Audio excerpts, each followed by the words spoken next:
Welcome to the third lesson of module 3, which is on thin walled pressure vessels, and we have looked into some aspects of thin walled pressure vessels in the last two modules or two last lessons in fact, and in this particular lesson we are going to look into some more aspects of thin walled pressure vessels. So, this is on thin walled pressure vessels part 3, which is of course the application of stress and strain. Well, it is expected that once one goes through this particular lesson, should be able to understand the concept of volumetric strain in thin walled pressure vessels. Now, in the previous lessons we had looked into some aspects of cylindrical pressure vessels and spherical pressure vessels, that how the strains are generated when it is subjected to internal pressure. Now, because of changes in the strain or because of the change in the deformation, the cylindrical members or the spherical vessels, they undergo change in the volume. So, we will like to evaluate that what is the strain in terms of the volume. So, change in volume over the original volume, which we call as the volumetric strain. Now, what is the value of those for different pressure vessels? Also, one should be able to evaluate stresses and deformation in thin walled pressure vessels and appreciate the difficulties. Now, we will look into some aspects, especially when we discuss about the combination of spherical and cylindrical vessels, that what are the problems related to the deformation and what are the aspects should be looked into when one should go for the detailed analysis or design of such vessels. Hence, the scope of this particular lesson includes the recapitulation of previous lesson, which we do generally through the question answer session. We look into the answers of the questions which I have posed last time, and thereby we will be able to recapitulate the aspects which we have discussed in the last lesson, and then we will be deriving the formulae for evaluating volumetric strain in thin walled pressure vessels, both cylindrical type and spherical type, and then we will be looking into some examples for evaluation of stresses, strains and deformations in thin walled pressure vessels, and these examples also will be related to cylindrical type of pressure vessels or spherical type of pressure vessels.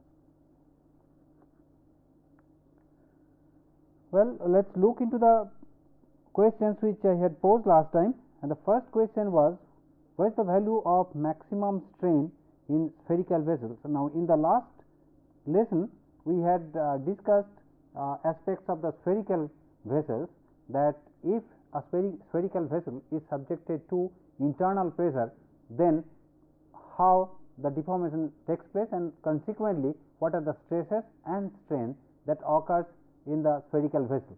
So, now let us look into what is the value of the maximum strain. Now, we had evaluated the values of the stresses, and if you remember, for a spherical system or a spherical vessel of this kind, the stress that exists is the sigma, both in the x and the y direction, and we had written down the resistive force, which is sigma times area, which is equals to twice pi r t, where r is the radius of the internal radius of the sphere or spherical vessel, and t is the thickness. T is the thickness of this particular vessel, and the pressure that is being exerted by the content inside the container, this is capital P, which is equals to the pressure P times pi r square, and these two when we equate, we get the value of the stress.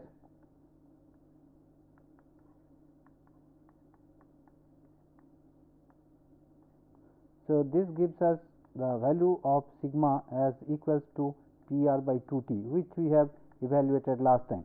Now, this is the amount of stress. Now, this is being a spherical vessel. Now, wherever we take a section through the center, we get identical type of stresses, and hence on this particular element we have both in the x direction and y direction the value of normal stress as sigma. Now, if we like to compute the strain, let us say based on this stress, if we like to compute the strain, now strain, as we know, if we want to compute in the x direction, is equals to sigma x by E minus mu times sigma y by E. Now, here since sigma x and sigma y both are sigma, sigma x is equals to sigma y is equals to sigma. Hence, if we substitute over here, we get epsilon x as equals to sigma by E minus mu sigma by E, and this is equals to 1 minus mu divided by E times sigma. So, corresponding to the maximum value of the stress, which is equals to P r by 2t, we can compute the strain, and the strain, let us call this as epsilon, which is as a function of stress sigma. So, this is the maximum strain that occurs in a spherical vessel. Now, the second question posed was, what is the value of in-plane shear stress in spherical vessels? Now, if you remember, last time we had discussed the in-plane stress in a cylindrical pressure vessel, wherein we said that if you have the values of sigma x and sigma y as sigma 1 and sigma 2, sigma 1 was the circumferential stress and sigma 2 is the longitudinal stress. So, if we take these two stresses and compute the we can compute the strain, and also in terms of these stresses we can compute the in-plane shear stress. Now, sigma 1 for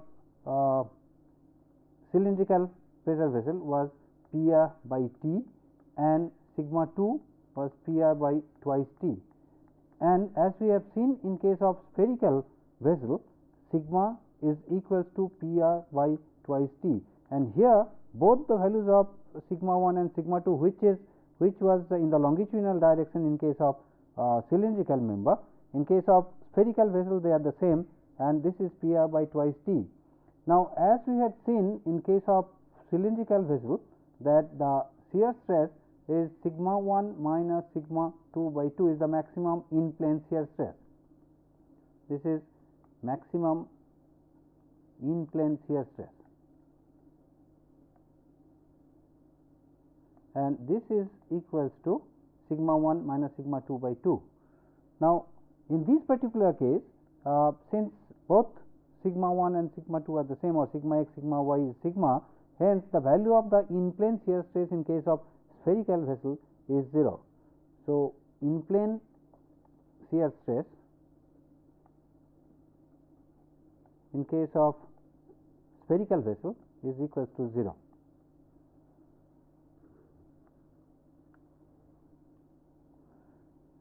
Now, third question was, are the stresses same in spherical vessels as observed in cylindrical vessels? Now, this was the question which was posed in the previous lesson as well. Now, what you need to look into the derivations as we have done for both cylindrical vessels as well as the spherical vessels, and if we look into, we can immediately get an answer for what is the difference between the two. Now, in case of cylindrical vessels, if you remember that we had calculated the circumferential stress, which is sigma 1, and sigma 1 times T times L for the length L of this element. This was equals to P times twice R times L, and from which we had calculated that this L gets cancelled. So, sigma is equals to, this is twice of this because you have this as well as this. So, this 2 also gets cancelled, is equals to P r by T, and consequently the longitudinal stress sigma 2 we had obtained as P r by twice T. Now, in case of spherical vessel, as we have seen right now, that we have only one stress which is equals to sigma, and that is equals to P r by twice T. Now, please note that in case of cylindrical vessel, we have the circumferential stress, which we have called as hoop stress as well. This is circumferential stress or the hoop stress, which is equals to P r by T, and the longitudinal stress is P r by 2 T, which is half of this sigma. So, sigma 2, as we have seen in the last time, is equals to sigma 1 by 2, and the stress which we have in case of spherical vessel is equals to P r by twice T, which is again half of sigma. So, this is sigma 1 by 2. So, in case of the maximum normal stress which we get in case of cylindrical vessel, maximum normal stress is equals to sigma 1, which is P r by T, and maximum normal stress, this is for the cylindrical vessel, and for spherical we get maximum normal stress which is equals to P r by 2 T. So, it is half of that. The maximum normal stress in case of spherical vessel is half of that of cylindrical vessel. Now, this aspect probably you can appreciate more through this particular diagram. Now, if we look into, say, this is the stress corresponding, this is the sigma 2, which is the longitudinal stress. This is an element which has been taken out from cylindrical vessel. Now, in case of cylindrical vessel, what happens is along the longitudinal axis, the stress which exists really does not contribute to the equilibrium of the pressure which is being exerted on the curved surface by the content of the liquid or the liquid. Now, only the stresses that resist the internal pressure is the circumferential stress, and hence the value is larger, whereas in case of spherical vessel, as it can be observed from this particular figure, here we get the stress from both directions. That means, the stress which is being exerted or the pressure which is being exerted by the content of the spherical vessel is being resisted by the vessel in all directions. Now, as we have seen in both the cases, both for cylindrical as well as the spherical vessel, the pressure which is exerted on the curved surface, they are the normal to the surface, and since the wall is thin, the variation of the stress across is negligibly small, and we disregard that, and hence we have a biaxial state of stress which is in terms of sigma 1 and sigma 2. Now, in case of cylindrical pressure vessel, this longitudinal stress does not really contribute much to the equilibrium of the curved surface, whereas in case of spherical vessels, the curved surface or the stresses from both directions comes in the resistance of the pressure which is being exerted by the content, and that is the reason the stress in case of cylindrical one is more than the spherical one, and in case of spherical vessel we have uniform tensile stress over the entire surface, which we normally call as the membrane stresses.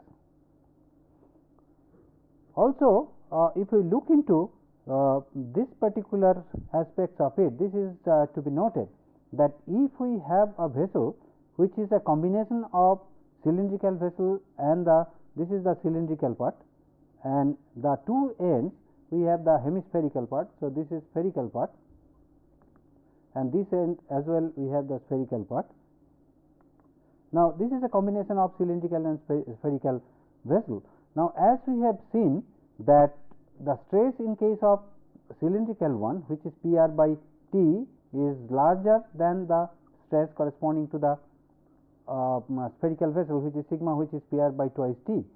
And also, if we compute the deformation, we will find that the deformation in case of cylindrical one, which is given by this, let us call this as delta, is also larger than the deformation which is caused in the spherical part, if we call this as delta 1. Now, the problem arises at this particular junction, where the container is a combination of the end of the cylindrical part and the starting of the spherical part. Now, at this particular junction, as we can see that we have larger deformation from the cylindrical end, we have smaller deformation from the spherical end. So, as a result, there is a mismatch in the deformation at that particular junction. Now, so far as the whole assembly is concerned, now there should be continuity of the element, and thereby there will be some other kind of stresses will be generated apart from the stresses that we are discussing over here.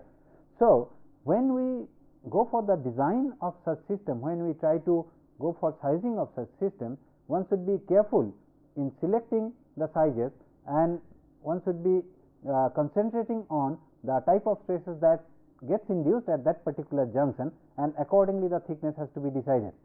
Now, at this point of time, we are not going into the detail of that, only I am just trying to highlight the problem that can arise in case of such pressure vessels, where you have the combinations of cylindrical and the spherical one.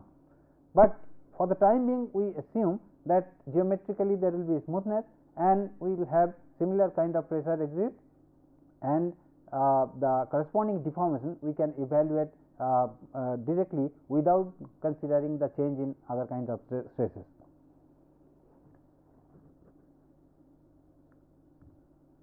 Well, now having looked into this, now as I said that when you have liquid inside the container, whether it is a cylindrical vessel or spherical vessel, now as we have seen through the examples in the last two lessons, that it undergoes change in the diameter, thereby it undergoes change in the volume of the container.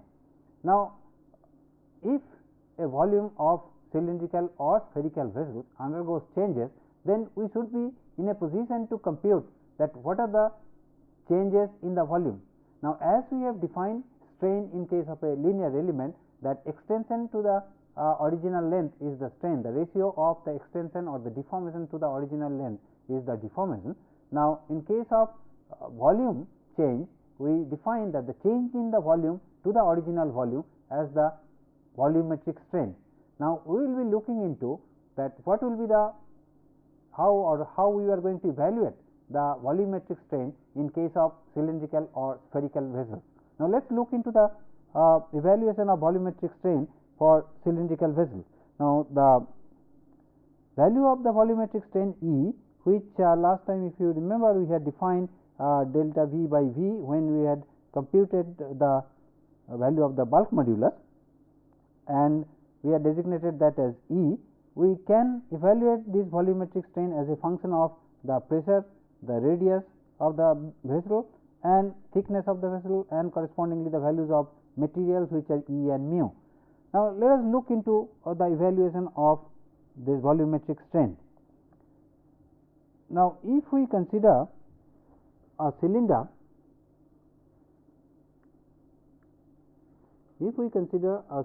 having length L and radius R, let us say the internal radius is equals to R and length is L. Now, after deformation, let us say the change is R plus delta R in the radius, and L plus consequently L plus delta L is the change in the length after the content has exerted pressure and the dimensions have undergone changes in terms of the deformation. Now, if these are the changes, then the volume of the cylinder delta V by V is equals to, this is pi R plus delta R square times L plus delta L, this is the change volume, minus pi R square L is the original volume divided by pi R square L. So, this is the final volume after the deformation has occurred minus the initial volume divided by the initial volume. So, this is E, which is del V by V. So, this is equals to, if you take out pi from here, we have if we expand this R plus delta R square, this is R square plus delta R square plus twice R times delta R. This is multiplied with L plus delta L minus R square L divided by pi R square L. So, pi gets cancelled. So, this is equals to 1 by R square L times, if I multiply with L, this is R square L plus L delta R plus twice R L delta R plus R square delta L plus delta L delta R plus twice R delta L minus R square L. So,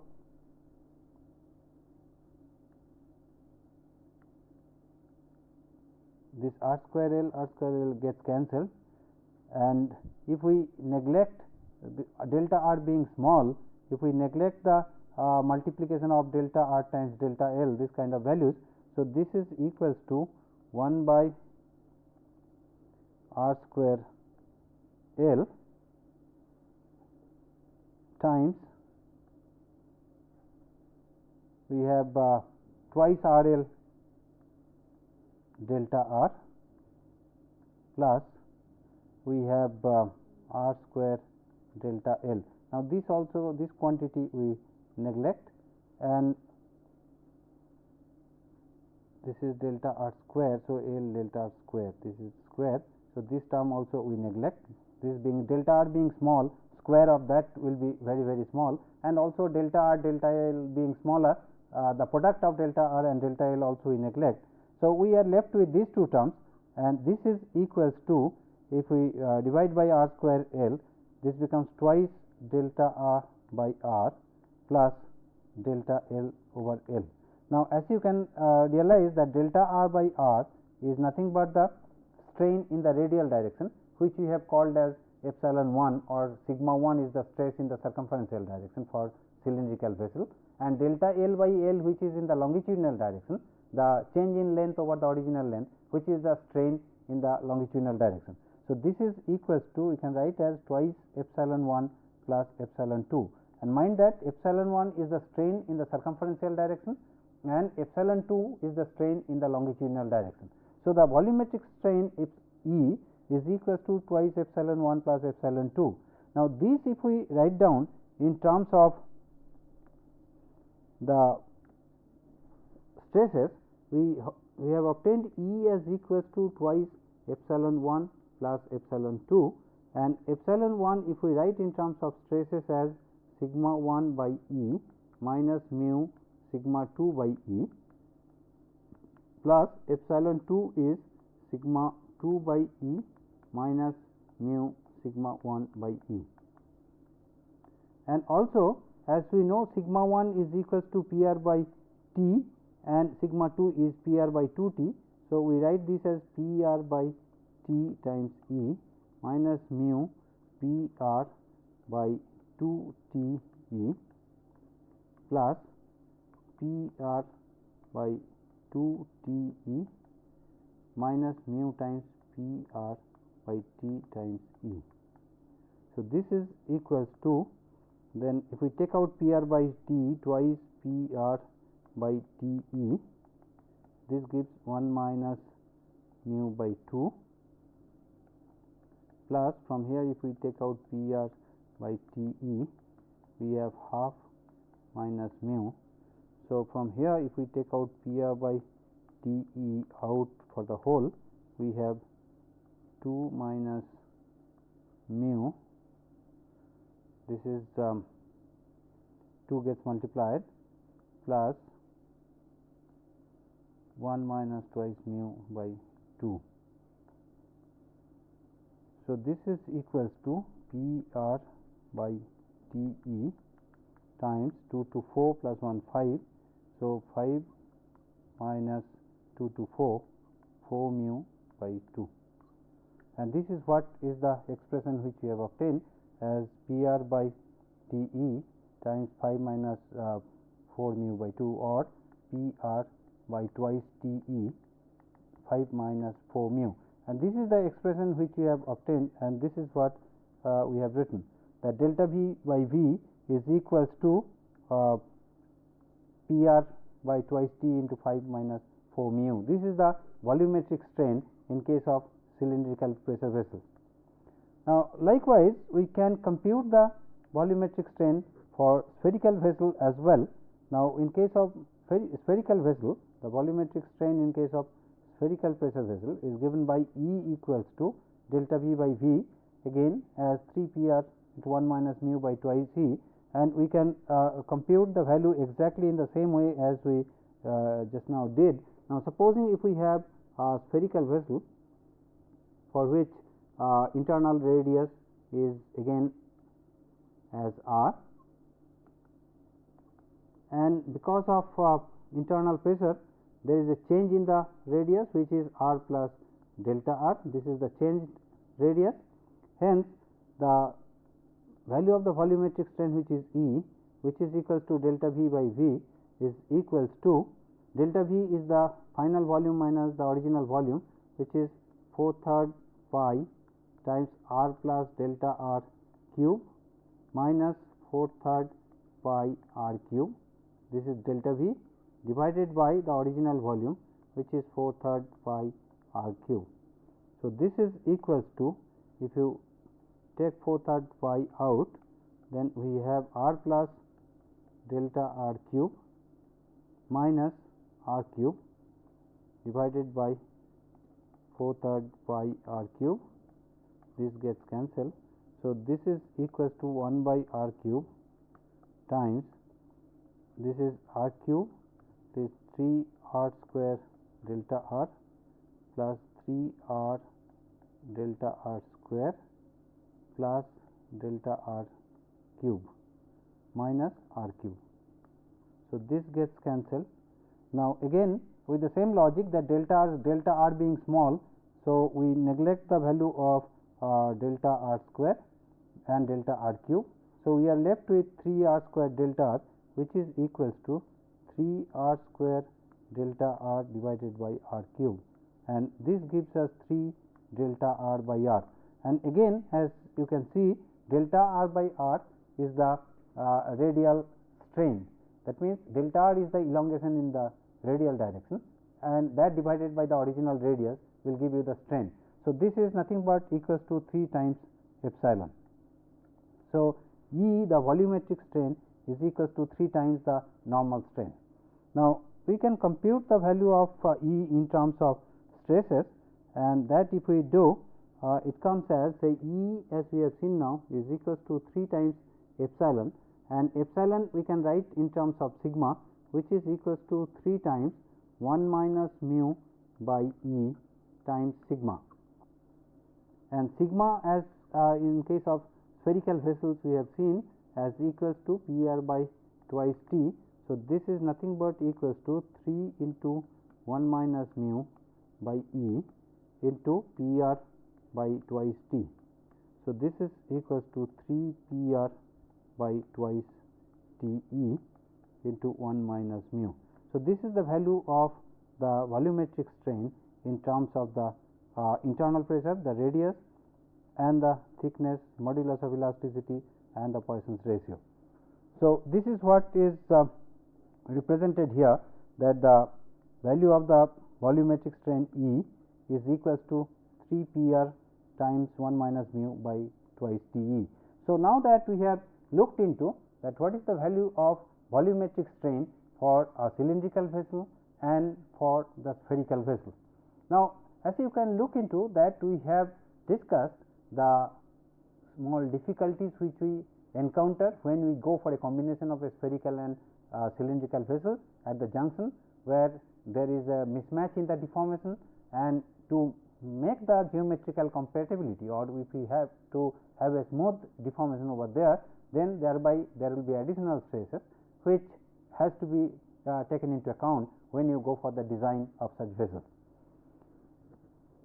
Well, then after discussing this, let us look into the examples that are related to these cylindrical and the spherical vessels. Now, the first of such example is that a spherical stainless steel tank having a diameter of 400 millimeter, is used to store propane gas at a pressure of 2.4 megapascal. Now, the yield stress of steel in tension is 112 megapascal. Value of E is given as 200 GPa, and the Poisson's ratio as 0.28. Also, the normal strain, it is stated that the normal strain in the vessel should not exceed 1000 into 10 to the power minus 6. So, under these constraints, we will have to determine the minimum permissible thickness of the tank. So, a spherical tank is used for storing gas. Now, certain parameters are given, the diameter is given, the thickness is given, thickness is not given, we will have to find out the thickness of the tank. If you have to contain this gas, subjected to that, the pressure is subjected to a maximum stress of limit given and the maximum strain limit given. So, from these two criteria, you will have to evaluate the value of the thickness. Now, let us look into that how do we compute the value of the thickness. Now, the diameter of the tank given is 400 millimeter. The pressure inside is equals to 2.4 MPa. The stress limitation, the maximum tensile stress that can be applied on the vessel is equals to 112 MPa. The value of E given is 200 GPa, the gigapascal. Mu is given as 0.28, and also it is stated that the strain limitation, which is 1000 into 10 to the power minus 6. Now, if we try to compute the stress, now since there is a limitation on the stress as well as on the strain, so we have to compute the thickness of the vessel from two considerations. First, we compute that what is the maximum stress that can be generated because of the pressure exerted by the content, and from there we will get one thickness. Also, when the vessel is subjected to internal pressure, there will be strain on the surface, and there is a limitation on the strain value as well, and corresponding to that strain we will get another thickness. Now, we will have to go for the thickness which will satisfy both the criteria. So, let us look into first with reference to stress. So, maximum stress that can be generated in a spherical vessel, which is sigma, is equals to PR by 2T. This we have seen, and here P is given as 2.4 MPa megapascal. So, 2.4 times diameter given is 400. So, radius is 200 divided by 2 times T. So, T is the thickness which we will have to evaluate, and mind that this particular stress is limited to 112 MPa. So, this is equals to 112 MPa. Now, from this particular consideration, from this equation we can compute the value of T, and if we compute the value of T, T from this equation comes as 2.143 millimeter.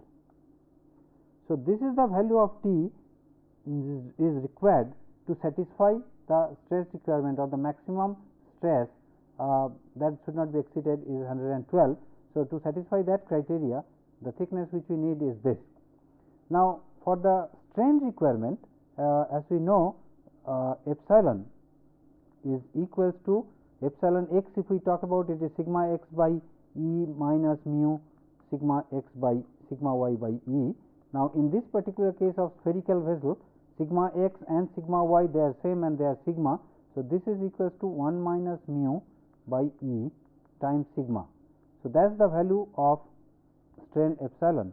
Now, here the value of the Poisson's ratio mu is given as 0.28, this divided by E, which is 200 times 10 to the power 3 megapascal times sigma. Now, sigma we write as a function of T, which is 2.4 into 200 divided by 2T, and this strain, as it is given, that cannot exceed a value of 1000 into 10 to the power minus 6. So, this is nothing but 10 to the power minus 3. So, 10 to the power minus 3 is the limiting value of the strain, and that is written as a function of T through this expression, which is equals to 0.72, and this 200 gets cancelled, times 2.4 divided by 2 into 10 to the power 3 into T, and this is equals to 10 to the power minus 3. So, from this, if we compute the value of T, T comes out to be as 0.864 millimeter. T is equals to 0.864 millimeter.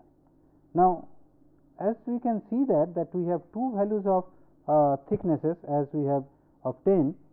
One is corresponding to the verification of the maximum strain value, other one is corresponding to the satisfaction of the stress criteria. So, if we have to satisfy both, now if we go for a lower thickness, then there is a possibility that the stress level here will be higher, and as a result it will not satisfy this criteria. But if we go for a higher thickness, then it will satisfy the strain criteria. So, the thickness which is to be adopted is equals to this, T is equals to 2.143 millimeter. So, this is the thickness of the vessel that is to be adopted, so that it satisfies both the criteria of stress as well as the strain. The maximum value of the stress requirement, which is 112 MPa, and the maximum value of the strain requirement, which is 10 to the power minus 3 is the value. So, these two can be satisfied if we use a thickness of higher of the two thicknesses, which is 2.143 millimeter. Well, now let us look into another example problem, wherein we have a circular cylindrical tank. We have circular cylindrical steel tank which contains a volatile fuel under pressure. Now, a strain gauge at A. Now, there is at this particular location a strain gauge is fixed. Now, that records the longitudinal strain in the tank. Now, here you see that we have a cylindrical tank. This part is the cylindrical part, and on this there is a hemispherical ends attached to the tank, and this contains a volatile fuel inside it, which exerts pressure. Now, on this cylindrical surface there is a strain gauge mounted. Now, this strain gauge sends the information, that it transmits the information to a control room about the strain on such vessels. Now, it is indicated that the ultimate shear stress in the wall of the tank is 41 MPa. Now, what you will have to find out is that the operator who is operating this particular system, now at what strain. Now, since he is recording at the control room, he is getting the constant record of the strain. Now, at what strain he should reduce the pressure, so that the stresses in the vessel does not go beyond its limiting capacity. So, that is what is being controlled. In the vessel we have fixed a strain gauge, and the strain gauge data is being transmitted to the control room. Now, the content is giving a pressure inside, and because of that the strain is changing, thereby the stresses are changing. Now, there is a limiting value beyond which there is a possibility the whole thing may burst. Now, so the operator who is controlling that, he has to keep an eye, so that the strain value, if it goes beyond a particular value, it is under risk, and the pressure has to be reduced inside the container. So, we will have to compute that value of the strain for which the operator should reduce the pressure, and the value of E is given, and the value of the Poisson ratio is given over here. Now, let us look into then how do you compute the value of the strain at which the operator should send the signal that it is to be stopped, or the pressure is to be reduced. Now, the value of E is given as 205 GPa, gigapascal, and the value of mu is equals to 0.3, the Poisson's ratio. Now, as we know that in case of spherical vessel, or in case of cylindrical vessel, the value of sigma 1 and sigma 2 can be computed in terms of the pressure, and we have, if we take a small element, we have sigma 2 in the longitudinal direction and sigma 1 in the circumferential direction. And as we have seen that the shear stress, in plane shear stress tau is equals to sigma 1 minus sigma 2 by 2. Now, it is indicated here that the maximum shear stress is equals to 41 MPa. So, the value of the stress differential sigma 1 minus sigma 2, this is equals to 82 MPa. Now, also we know that in case of cylindrical vessel, sigma 1 in terms of pressure can be computed as PR by T, where P is the internal pressure, R is the radius, internal radius, and T is the thickness. And in case of longitudinal stress sigma 2, this is equals to PR by twice T. So, this longitudinal pressure sigma 2 is equals to sigma 1 by 2. Now, if we adopt this value over here, we can write this as sigma 1 minus sigma 1 by 2. This is equals to 82 MPa. So, sigma 1 is equals to 164 MPa. So, this is the value of the circumferential stress, and thereby the longitudinal stress is half of that, which is 82 MPa. Now, if we know the stress, then the strain, now that we have a strain gauge which is fixed in the longitudinal direction of the vessel. On the cylinder, On the cylindrical vessel, we have fixed one strain gauge which is in the longitudinal direction. Now, which will record the strain in the normal longitudinal direction. So, we will have to compute the value of the strain in terms of the stresses. So, the strain in the longitudinal direction, which we are calling as epsilon 2, in line with the stress sigma 2, epsilon 2 is equals to sigma 2 by E minus mu sigma 1 by E.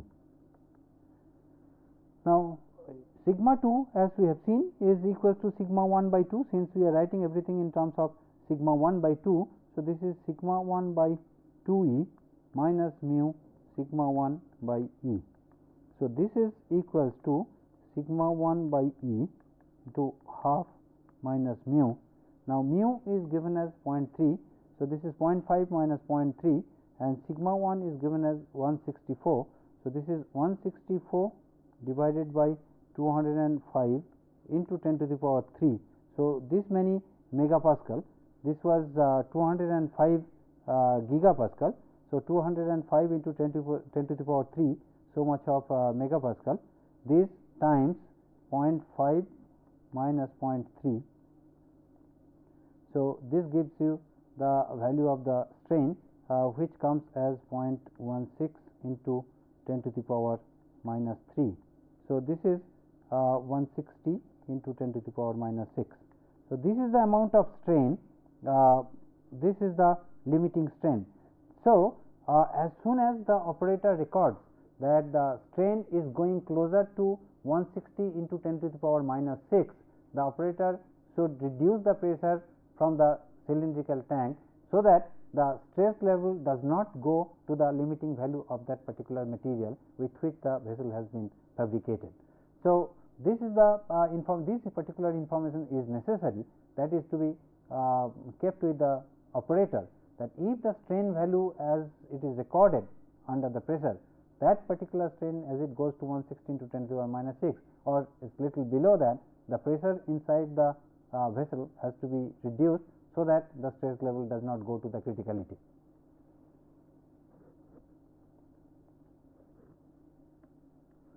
Well, let us look into the third example, which is quite simple a problem, I guess, that cylindrical water tank, a cylindrical water tank has 6 meter diameter. Well, let us take this as our internal diameter only, which is 6 meter,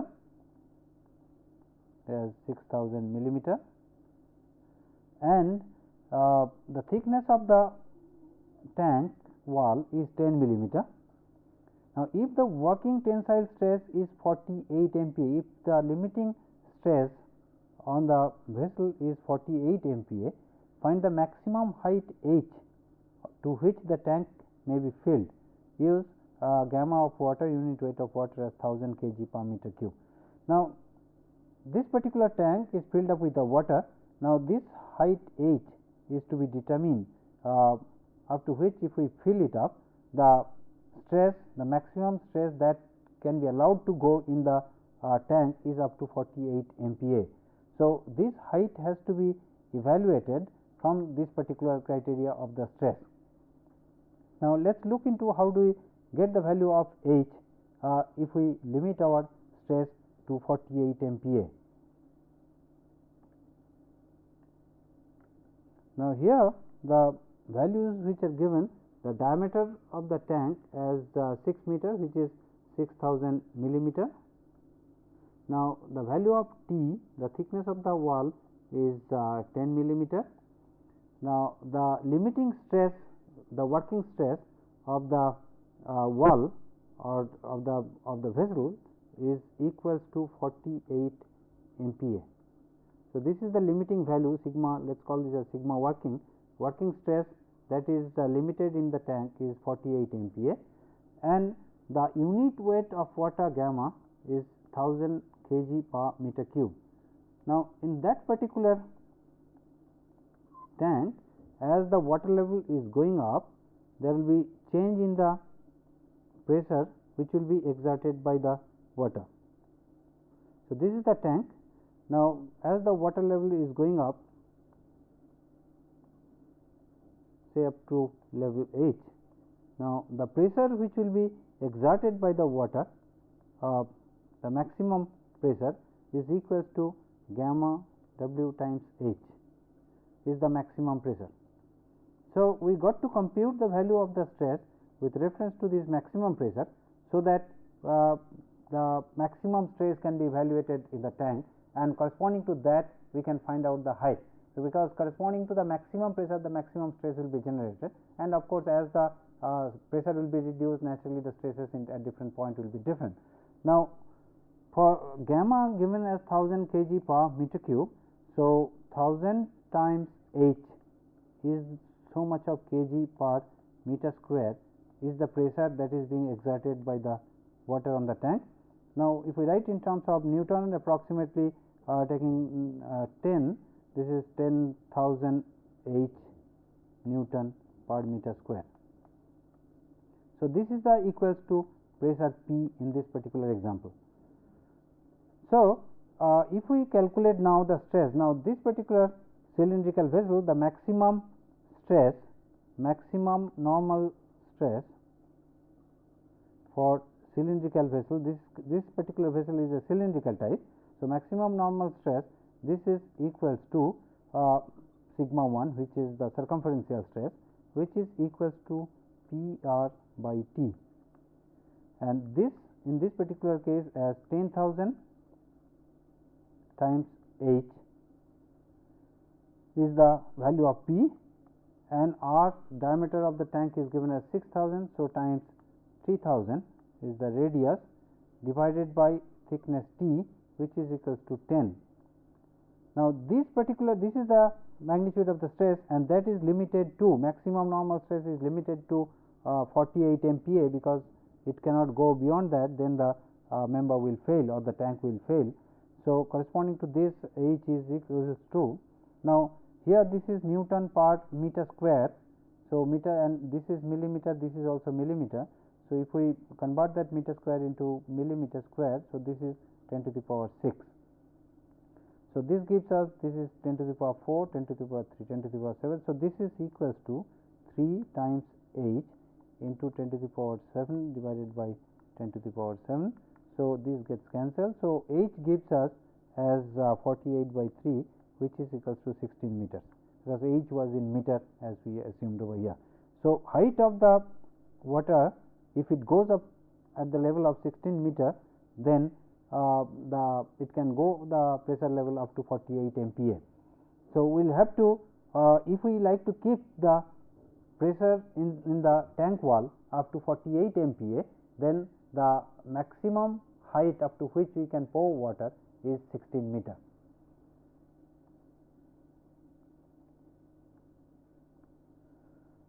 Well, let us look into another problem which is quite interesting. Now, here you see this is the kind of examples I was trying to explain, that we have a pressure vessel in which is basically a cylindrical pressure vessel, which is this is the cylindrical part having 600 millimeter in length, and is connected with the hemispherical end. The two ends are hemispherical, having a diameter of 400 millimeter, and the diameter of this particular hemispherical end is the external diameter. So, the cylindrical pressure vessel with hemispherical end caps is made of steel. The vessel has uniform thickness of 20 millimeter and the outer diameter of 400 millimeter. Now, when the vessel is pressurized to 4.5 megapascal, now determine the change in the overall length of the vessel. Now, this is the length of the vessel originally. Now, we will have to compute that because of this pressure 4.5 MPa which is exerted on the vessel, then how much increase in the length occurs because of this internal pressure. So, this is what is to be computed that determine the change in the overall length of the vessel. The value of E is given as 200 GPa and mu is 0.3. Now, let us look into the evaluation of this particular values, that how much is the elongation or change in the length. Now, the diameter, outer diameter of the vessel d outer is equals to 400 millimeter, and thickness is 20 millimeter. P is given here as 4.5 MPa, and the value of E is equals to 200 gigapascal. Mu is given as 0.3. Now, here then the inner outer diameter is given as 400 millimeter. So, the radius outer R outer is equals to 200 millimeter, and since we are dealing with the radius which are inner radius, so R inner, this is equals to 180 millimeter, which is this minus the thickness. Now, if we compute the values of the stresses, now first let us look into the cylindrical part, and then subsequently we will go to the spherical part. For the cylindrical part, the change in the length will be the elongation in the longitudinal direction. So, we got to compute the strain in the longitudinal direction, and then corresponding what is the change, and then we will look into the hemispherical length and what is the change in the radius. Now, for the cylindrical one, if we look into, the value of sigma 1 is equals to PR by T, which is equals to 4.5 into R is 180 divided by T is 20. This gives us a value of 40.5 MPa. Now, value of sigma 2, which is half of sigma, is equals to thereby 20.25 MPa, and correspondingly the strain in the longitudinal direction, which is epsilon 2, is equals to sigma 2 by E minus mu sigma 1 by E, and this gives us a value of, if we substitute the value of sigma 2, sigma 1, E and mu, this comes as a value of 0.0405 into 10 to the power minus 3. So, this is the value of the strain in the longitudinal direction. Now, the strain in the longitudinal direction in terms of the deformation, if delta L is the deformation in the length to the original length, is the strain epsilon, and this is equals to 0.0405 into 10 to the power minus 3. So, change in the length delta L is equals to the original length times this, which is 600 multiplied by this, and this comes as 0.0243. So, this if it is multiplied with the 600 gives a value of 0.243 millimeter. So, this is the change in the length in the longitudinal direction for the cylindrical part. Now, let us look into what is the change in the two hemispherical end, or what is the change in the radius, and that will give us the total change. Now, in the hemispherical end, we have sigma as equals to PR by 2T, which we have computed as 20.25 MPa, and correspondingly epsilon is equals to 1 minus mu by E times sigma, which is 0.0708 into 10 to the power minus 3. So, this is the strain. So, strain is equals to change in the radius by original radius, and this gives us a value of 0.0708 into 10 to the power minus 3.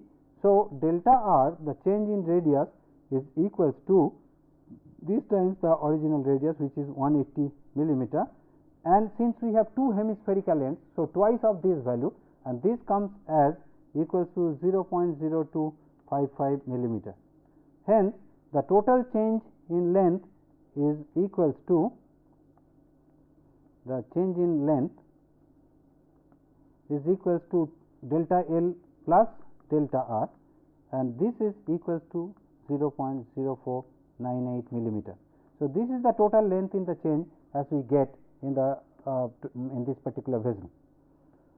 Well, we have another example which I set for you, and we will discuss in the next lesson, which is a thin walled cylinder 4.5 meter long, 500 millimeter internal diameter and 5 millimeter wall thickness is prevented from axial displacement. Now, here the cylinder is not allowed to move in the axial direction. So, it is restrained, and thereby there is a change in the volume, and this is corresponding to the volumetric strain. So, determine the maximum tensile stress and the increase in the internal volume. You got to compute the volumetric strain and thereby the change in the internal volume for this particular pressure. Well, now to summarize what we have discussed in this particular lesson is that we have looked into the concept of volumetric strain in thin walled pressure vessels. So, in this particular lesson we have looked into, for cylindrical or spherical vessels, how the volumetric strain occurs or change in volume occurs. Then we have observed on some aspects on the deformation when especially the cylindrical and spherical vessels are combined together, then what are the problems we do encounter. And then we have looked into some examples where we could compute the values of strains and thereby the stresses and the deformations in the vessels. And also of course, we have assigned one problem which is related to the change in the volumetric strain. Now, with this particular lesson, in fact, we come to the conclusion of this particular module. In this particular module, we had 3 lessons. Now, this particular module is on thin walled pressure vessels, and it consisted of 3 lessons. And in the first lesson, we had introduced the concept of what is meant by thin walled pressure vessels, what are the kind of stresses that it gets induced, and we had discussed that aspect with reference to the cylindrical pressure vessel. Consequently, in the second lesson, we had discussed again with reference to thin walled pressure vessels, but with a specific reference to the spherical vessel, that what are the kinds of stresses and strain occurs, and thereby what are the deformations in spherical pressure vessels. And finally, in today's lesson, we have discussed the volumetric strain with reference to the cylindrical and spherical vessels, and thereby some critical observations on such kind of pressure vessels and how to take care of that, and that we have discussed through several examples related to both cylindrical and spherical vessels or the combinations of that. Now, some questions are set for you. Is that first question is, how will you define a thin walled pressure vessel, which is quite clear now. Now, from these lessons you can find out that what will be the definition for a thin walled pressure vessel, what is the nature of stresses in thin walled pressure vessels, what is the relation between the volumetric strain and maximum strain in spherical vessels. So, all these questions in fact you can answer from the lessons which we have discussed corresponding to this particular module, and I am sure that you will be able to get the answers readily from these lessons itself. Well, thank you very much for your attention.